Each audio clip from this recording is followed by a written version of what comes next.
यह video class 10 के विज्ञान का है और इसमें हम बताने वाले हैं अध्याय 2 अम्ल, क्षारक एवं लवण का प्रश्न उत्तर। और ये पाठगत प्रश्न उत्तर है।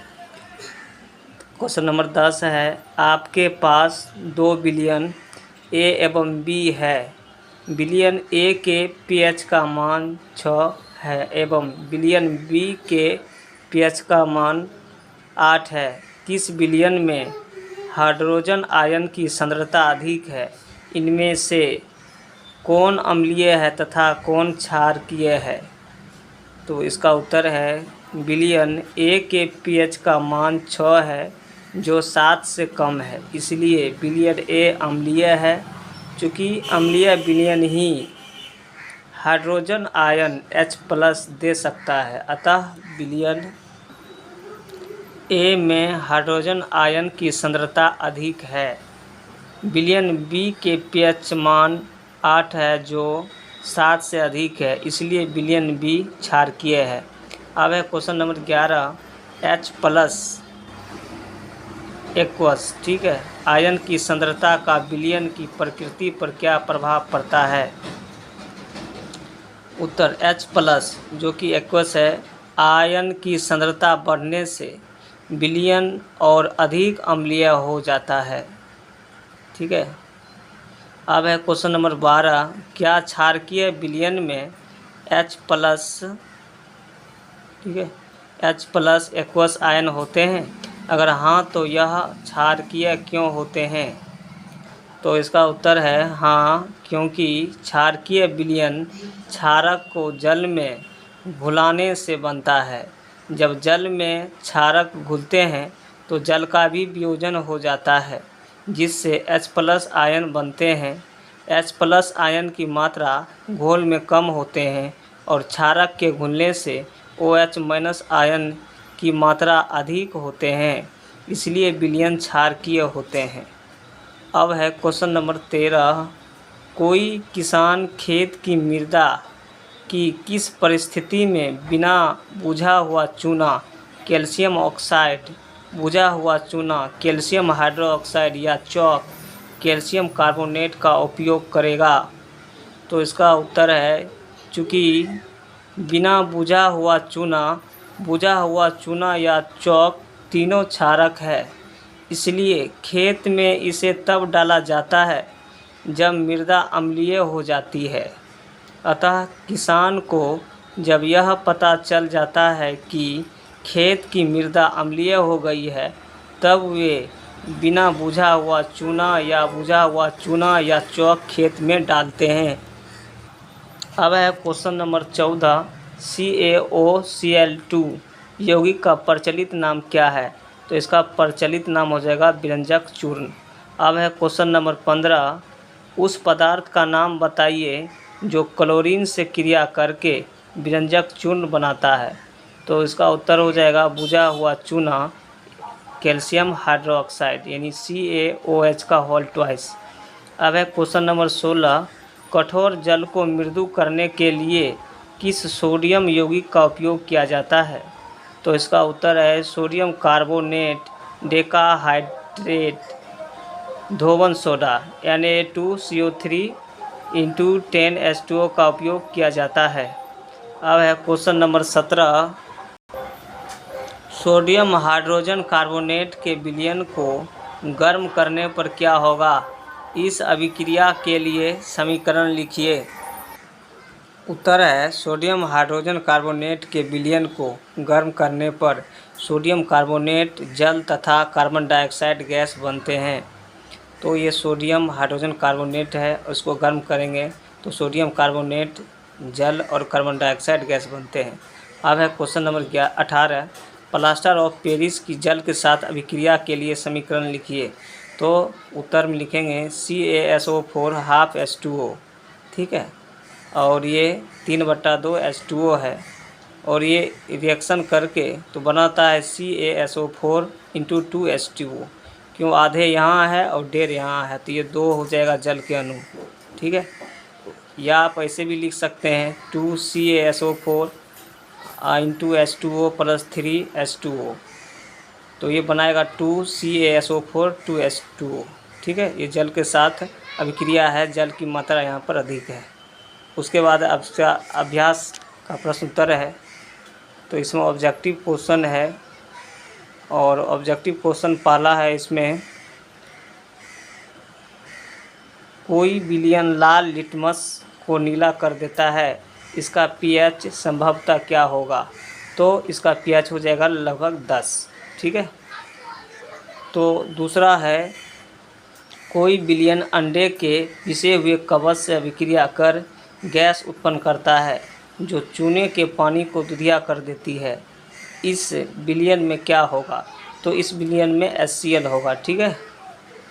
अब है क्वेश्चन नंबर 3, NaOH का 10 ml विलयन HCl के 8 ml विलयन से पूर्णतः उदासीन हो जाता है।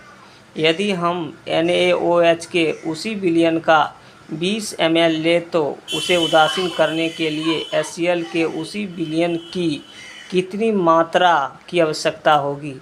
तो इसमें हो जाएगा 16 ml। ठीक है, दुगना की आवश्यकता होगी। अब है क्वेश्चन नंबर 4। क्वेश्चन नंबर 4 है, अपच का उपचार करने के लिए निम्न में से किस औषधि का उपयोग होता है? तो इसमें हो जाएगा एंटासिड का। ठीक है। अब है क्वेश्चन नंबर 5, यदि आपके परिवार का कोई सदस्य अत्यधिक भोजन करने के कारण अम्लता से पीड़ित है तो आप कौन सा उपचार सुझाएंगे? तो इसमें हम सुझाएंगे बेकिंग सोडे के विलयन का। ठीक है। अब है क्वेश्चन नंबर 6, निम्न अभिक्रिया के लिए पहले शब्द समीकरण लिखिए तथा उसके बाद उनकी अवस्था के संकेतों के साथ संतुलित समीकरण लिखिए। ए है, तनु सल्फ्यूरिक अम्ल दानेदार जिंक के साथ अभिक्रिया करता है। बी, तनु हाइड्रोक्लोरिक अम्ल मैग्नीशियम पट्टी के साथ अभिक्रिया करता है। सी, तनु सल्फ्यूरिक अम्ल एल्यूमिनियम चूर्ण के साथ अभिक्रिया करता है। डी, तनु हाइड्रोक्लोरिक अम्ल लोह के रेत के साथ अभिक्रिया करता है। तो ए का शब्द समीकरण लिखेंगे जिंक प्लस तनु सल्फ्यूरिक अम्ल, ये बनाएगा zinc sulphate plus hydrogen gas. तो संतुलित समीकरण लिखेंगे संकेत के साथ, और Zn लिखेंगे यहाँ पर, और ये सॉलिड है, और तनु लिखेंगे H2SO4 और ये एक्वस होगा। जिंक सल्फेट ये भी एक्वस है, और H2 भी ये भी गैस है। अब बी है, इसी टाइप से बनाएंगे इसको, शब्द समीकरण मैग्नीशियम प्लस तनु हाइड्रोक्लोरिक अम्ल, तो ये बनाएगा magnesium chloride plus hydrogen gas. तो संतुलित समीकरण लिखेंगे संकेत के साथ मैग्नीशियम, ठीक है, ये सॉलिड स्टेट है इसका, और ये तनु HCl ये एक्वस है, और मैग्नीशियम क्लोराइड ये भी एक्वस है, और H2 ये गैस है। सी है, सब समीकरण लिखेंगे इसका एल्युमिनियम प्लस तनु सल्फ्यूरिक अम्ल एल्युमिनियम क्लोराइड और हाइड्रोजन गैस बनाता है।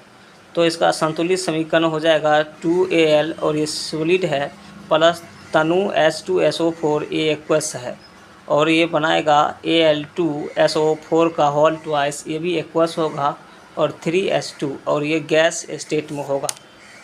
अब है डी देखेंगे, इसमें डी का शब्द समीकरण है लोहा प्लस तनु हाइड्रोक्लोरिक अम्ल, ठीक है, यहाँ अम्ल होगा, और ये बनाएगा ferrous chloride plus hydrogen gas. संतुलित समीकरण इसका हो जाएगा 3Fe, ये सॉलिड स्टेट में होगा, प्लस तनु HCl, यहाँ 6 लगाएंगे, और ये भी एक्वस होगा, बनाएगा FeCl2AQ, ठीक है, एक्वस है, और H2 गैस बनाता है, और इसको बैलेंस कर दिया गया है। अब है क्वेश्चन नंबर 7। क्वेश्चन नंबर 7 कह रहा है,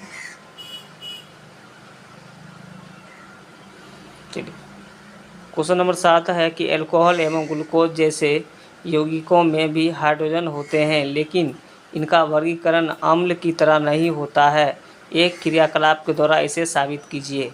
देखो उत्तर में हमने लिखे हैं, अल्कोहल एवं ग्लूकोज जल में घुलने पर हाइड्रोजन आयन H+ के रूप में अपने हाइड्रोजन को पृथक नहीं करते हैं, अर्थात ये आयनों में विघटित नहीं होते हैं, इसलिए इसके घोल विद्युत का चालन नहीं करते हैं। तो हमने यहाँ पर एक बीकर लिए हैं और इसमें रबर का ये कॉर्क है और इसमें तनु अम्लीय विलयन है और ये कील है और इसको हम बर्तन को बीकर कहेंगे। और यहाँ पर हमने एक परिपथ दिखाए हैं, 6 वोल्ट का बैटरी है और इसमें एक बल्ब है, स्विच है। ठीक है, इस व्यवस्था को हम दिखाए हैं। और जल में अम्ल का विलयन विद्युत चालन करता है। अब इसका व्याख्या हम नीचे लिखे हैं। व्याख्या है, चित्रानुसार उपकरण को सजाकर बीकर में एल्कोहल को घोल लेते हैं और विद्युत धारा प्रवाहित करते हैं तो हम पाते हैं कि बल्ब नहीं जलता है। इससे सिद्ध होता है कि एल्कोहल का घोल विद्युत का चालन नहीं करता है। अब हम बीकर में ग्लूकोज का घोल लेकर प्रयोग को दोहराते हैं, बल्ब फिर भी नहीं जलता है। इससे सिद्ध होता है कि ग्लूकोज का घोल भी विद्युत का चालन नहीं करता है। अतः एल्कोहल एवं ग्लूकोज जैसे यौगिकों में हाइड्रोजन होते हुए भी इनका वर्गीकरण अम्ल की तरह नहीं होता है। अब है क्वेश्चन नंबर 8। क्वेश्चन नंबर 8 है, आसवित जल विद्युत का चालक क्यों नहीं होता जबकि वर्षा जल होता है? उत्तर, आसवित जल में कोई आयनिक यौगिक विलय नहीं रहते हैं जिसके कारण ये आयनों में विघटित नहीं होते हैं। वर्षा जल वायुमंडल से होते हुए भूमि पर गिरते समय वायु के अम्लीय गैसें CO2, SO2, NO2 इत्यादि को घुला लेता है, जिससे विभिन्न प्रकार के अम्ल क्रमशः कार्बनिक अम्ल H2CO3, सल्फ्यूरस अम्ल H2SO3, नाइट्रस अम्ल HNO2 या नाइट्रिक अम्ल HNO3 बनाते हैं। ये अम्ल आयनों में विघटित होते हैं, इसलिए वर्षा जल विद्युत के चालन करते हैं। अब है क्वेश्चन नंबर 9, जल की उपस्थिति में अम्ल का व्यवहार अम्लीय क्यों नहीं होता है? उत्तर, अम्ल के केवल जल में घुलकर हाइड्रोजन आयन उत्पन्न करते हैं। हाइड्रोजन आयन की उपस्थिति के कारण अम्लों का व्यवहार अम्लीय होता है। अतः जल की अनुपस्थिति में हाइड्रोजन आयन नहीं बनते हैं, इस कारण अम्ल अपना अम्लीय व्यवहार नहीं करता है। अब है क्वेश्चन नंबर 10, 5 विलयनों ABCDE की जब सार्वत्रिक सूचक से जांच की जाती है तो pH के मान क्रमशः 4, 1, 11, 7 एवं 9 प्राप्त होते हैं। कौन सा विलयन A उदासीन है, B प्रबल क्षारीय है, C प्रबल अम्लीय है, D दुर्बल अम्लीय है, E दुर्बल क्षारीय है? तो ए हो जाएगा, ए का आंसर हो जाएगा D जिसका pH 7 है, C का हो जाएगा pH 11 वाले और B हो जाएगा pH 1 वाले और A हो जाएगा pH 4 और E हो जाएगा E, तो E विलयन हो जाएगा pH 9 वाले। हाइड्रोजन आयन H+ की सांद्रता का बढ़ता क्रम, ठीक है, पहले C हो जाएगा, उसके बाद E, उसके बाद D, उसके बाद A, उसके बाद B हो जाएगा। अब है क्वेश्चन नंबर 11। क्वेश्चन नंबर 11 है, प्रखनली A एवं B में समान लंबाई की मैग्नीशियम की पट्टी लीजिए। प्रखनली A में हाइड्रोक्लोरिक अम्ल HCl तथा प्रखनली B में एसिटिक अम्ल CH3COOH डालिए। किस प्रखनली में अधिक तेजी से बुदबुदाहट होगी तथा क्यों? उत्तर, चूँकि हाइड्रोक्लोरिक अम्ल एक प्रबल अम्ल है और एसिटिक अम्ल एक दुर्बल अम्ल है। प्रबल अम्ल में अधिक हाइड्रोजन आयन H+ आयन होते हैं, इसलिए प्रखनली A में अधिक तेज़ी से बुदबुदाहट होगी क्योंकि अधिक हाइड्रोजन गैस निकलेगी, यानी Mg + HCl, तो ये बनाएगा MgCl2 + H2 और इसको बैलेंस किया गया है। अब है क्वेश्चन नंबर 12 है। क्वेश्चन नंबर 12 कहता है कि ताज़े दूध के pH का मान 6 होता है, दही बन जाने पर इसके pH मान में क्या परिवर्तन होगा? उत्तर, दही में लैक्टिक अम्ल होता है, अर्थात जब दूध से दही बन जाता है तो वह अधिक अम्लीय हो जाता है, इसलिए पीएच का मान 6 से कम हो जाएगा। अब है क्वेश्चन नंबर 13। क्वेश्चन नंबर 13 है, एक ग्वाला ताज़े दूध में थोड़ा बेकिंग सोडा मिलाता है। ए, ताज़ा दूध के पीएच के मान को 6 से बदलकर थोड़ा क्षारीय क्यों बना देता है। बी, इस दूध को दही बनाने में अधिक समय क्यों लगता है। तो ए का आंसर है, दूध की प्रकृति अम्लीय होती है, इसलिए दूध में बेकिंग सोडा मिलाकर क्षारीय बना दिया जाता है ताकि दूध अधिक समय तक रह सके, अर्थात दूध फटे नहीं। बी का आंसर है, ऐसे दूध को दही बनने में अधिक समय इसलिए लगता है कि क्षारीय दूध पहले अम्लीय होता है तब दही बनता है, अतः दूध के लैक्टिक अम्ल को पहले उसमें उपस्थित क्षार को उदासीन करना होता है, तब दही बनता है। अब है क्वेश्चन नंबर 15। ठीक है, 14 है, 14 नंबर क्वेश्चन है, प्लास्टर ऑफ पेरिस पीओपी को आर्द्र रोधी बर्तन में क्यों रखा जाना चाहिए, इसकी व्याख्या कीजिए। उत्तर, प्लास्टर ऑफ पेरिस आसानी से जल को अवशोषित कर लेता है और कठोर जिप्सम का निर्माण करता है, इसलिए प्लास्टर ऑफ पेरिस को आर्द्र रोधी बर्तन में रखा जाता है, नहीं तो कुछ समय बाद इसकी पूरी मात्रा जिप्सम में बदल जाएगी।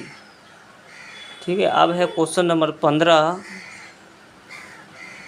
चलिए, क्वेश्चन नंबर 15 है, उदासीनीकरण अभिक्रिया क्या है, 2 उदाहरण दीजिए। उत्तर, अम्ल एवं क्षारक के अभिक्रिया के फलस्वरूप लवण एवं जल बनता है, इसे उदासीनीकरण अभिक्रिया कहते हैं। उदाहरण, पहला है NaOH, ये एक्वस है, प्लस HCl, ये भी एक्वस है, और NaCl बनाएगा ये, और H2O बनाएगा, ये लिक्विड फॉर्म में है और ये एक्वस है। उसके बाद है दूसरा CaOH का होल ट्वाइस, ये भी एक्वस है, H2SO4 aqueous, CaSO4 aqueous plus 2H2O, और ये लिक्विड फॉर्म में रहेगा। तो इसका 2 एग्जाम्पल हो गया है। अब है क्वेश्चन नंबर 16, धोबन सोडा एवं बेकिंग सोडा के दो उपयोग बताइए। उत्तर, धोबन सोडा का उपयोग, पहला है जल की अस्थायी कठोरता दूर करने में, दूसरा घरों में साफ सफाई में। बेकिंग सोडा का उपयोग बेकिंग पाउडर बनाने में, दूसरा सोडा अम्ल अग्निशामक में। अगर यह वीडियो आप लोगों को अच्छा लगता है तो हमारे वीडियो को लाइक करें, चैनल को सब्सक्राइब करें और ज़्यादा से ज़्यादा अपने फ्रेंड सर्किल में शेयर करें। Thank you for watching this video.